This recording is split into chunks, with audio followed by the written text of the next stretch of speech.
Dating can be very difficult, especially as a woman. There are so many rules around the way women are supposed to operate in relationships. You're not supposed to have men pay for your date. At the same time, you're supposed to allow men to pay for your date. Then again, you're supposed to be an independent woman. So maybe you pay for the date. Then again, 50-50 should be good enough. Are you gonna get cute for your date? Are you trying to have sex or not have sex? Do you know if this person wants a relationship or not? Are you looking for a relationship?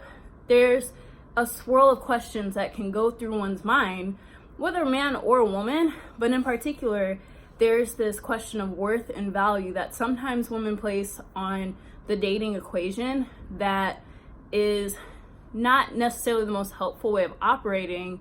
And it's understandable in a day and age where one's relationship status is more important than anything else.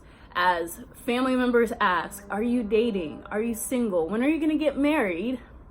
There are times where it gets challenging to know, as a woman, we can be strong and independent and date for fun, to meet new people, to expand our horizons, and it's okay. We don't have to conform to any norms and have an opportunity to define our lives as we see fit.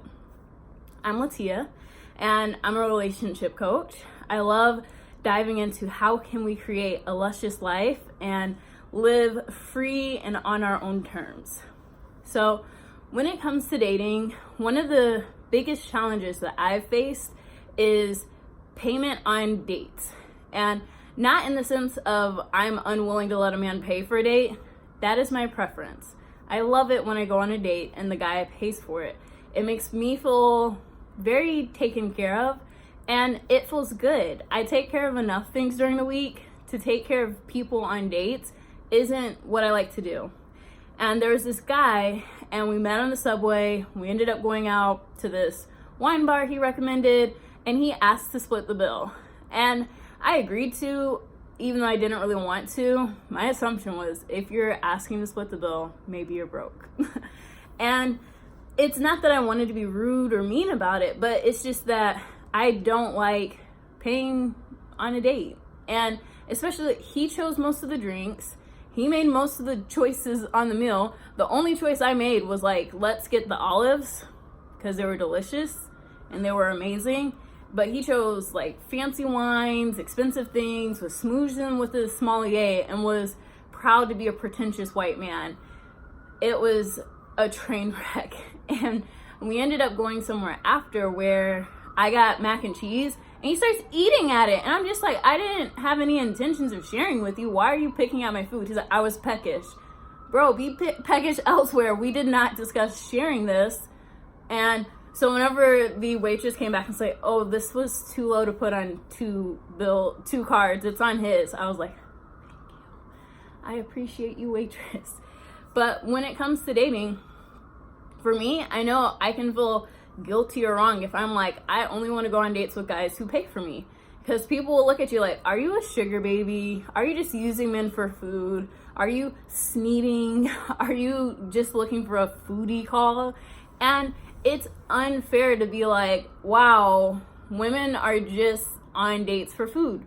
One, if you really are, like, I read articles about it where women are showing up in sweats, not having a conversation, being poor company, and then getting the most expensive food on the menu. That's just rude. That is uncalled for, ridiculous behavior. At the same time, going on a date, if you're engaging in conversation, considerate of the other person, really being vulnerable, open, or connecting, that is an emotional labor. And women, as the energy and lifeblood of relationships, it makes sense that it's hard for us to just sit and not engage or be like really attempting to connect with the other person. I believe that most women want to connect and have fun. I just feel like the intentions behind dating are what differ between acceptable and unacceptable behavior. So if someone is looking for a foodie call, I feel like the challenges and differences that come in are you actually engaging in conversation? Are you hoping to get to know this person? And what are you wanting to get out of the relationship? So there are times where women just want to be single and have fun, and we like to have options. So sometimes you're wanting to date multiple people, but you don't want to look like a bad girl or a whore or a hoe or whatever. And it's unfair that we allow men to date multiple people and it's okay. And it's even more unacceptable if a man is dating multiple women and then demands that you, as one of his many, are not allowed to have other men. That's just unfair. It should be equal in the sense of, if you're dating other people, I can date other people as well. And if we're striving to be good girls and honor that I want to be a wife and I want to get married, I feel like there needs to be a phase, a little bit of a hoe phase, if you will, where you are dating different men, learning what you want, seeing what makes you happy, and really exploring yourself and your edges. Because as you learn what makes you tick, what makes you happy, what makes you unhappy, now you're more informed. So as you move forward in these relationships, you can really connect with people and know, okay, this is what I'm looking for in a relationship. And instead of it being these idealized fantasies, now it can be grounded in reality. Oh, this man did this thing that I really, really loved. I would love a guy who treats me like this and makes me feel this way. Let's amplify that. This person over here, we cannot have that. That breaks the standard I didn't know I had. Now we're in a position of really knowing and experiencing what brings us joy and doesn't. So the only time I really went on a date with someone for food, and I still was engaging in conversation because we talked about hair and different things, it was in Utah. There was this guy and we met on Tinder, I believe, and I did not like him. I was just like, I'm sorry, I don't like you. I do not want to spend time with you. I don't want to meet you. I have no interest in you in any way, shape, or form. Let's just not. And he was like, no, I'll do anything. I'll take you anywhere. And I was like, I've never been to Ruth's Chris. What if we go there? And he was like, yes, done. Let's do it. So we go to Ruth's Chris Steakhouse. I drive myself. He drives himself. He's 30 minutes late. And I think I was early. So I was early. He was very late. So it's already like, okay, interesting start. So I was already like chatting with the waiter, like, oh my gosh, I don't know what's gonna happen, don't necessarily want to do this.